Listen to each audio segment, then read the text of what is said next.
Good afternoon guys, nandito ko ngayon sa SM, nautusan bumili ng merienda, duty kasi kami, so may naglambing kay boss. First time ko dito kay Bebang, ganito pala yung kanilang store, ang simple lang. After ko mag-order, pumunta muna ako dito sa National Bookstore para bumili ng iba pang kailangan. Matagal pa kasi yung order namin dahil marami. So nandito na ulit ako, still waiting. Fast forward, nasa office na ako.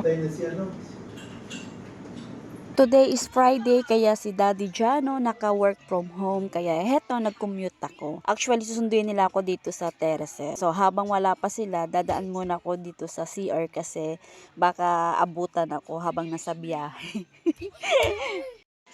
Okay, pauwi na kami. Heto yung mag-ama ko. Ang tiyaga talaga nila ako sunduin kahit ayoko. Makulit kasi itong mister ko eh. Nung napadaan kami kanina sa McDo, nag-drive-thru pala kami. Binilhan ko si Dos ng food niya and syempre si Uno. Friday kasi kaya gano'n. Yun yung nakagawian namin na kapag Friday, bibila namin sila ng food or pasalubong ko para sa kanila. Nandito na kami sa bahay. Hindi pa ako nagpapalit ng pangtaas kasi gusto kong suotin yung damit na yan. Hindi pa ako na-satisfied buong maghapon.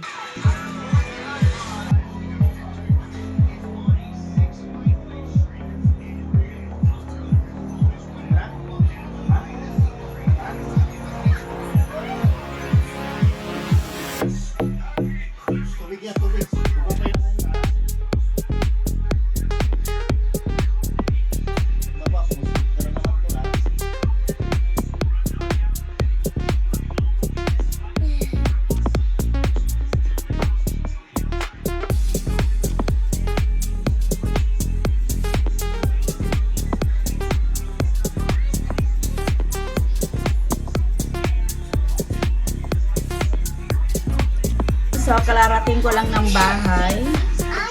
Alas 10:10. Kain tayo tapang.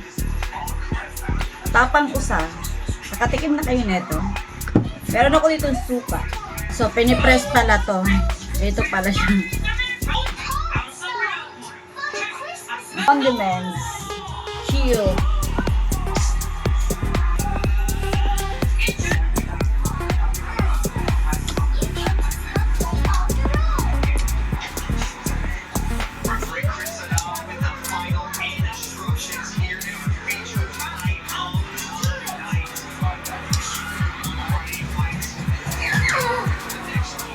So, kumain sila. Ako na lang.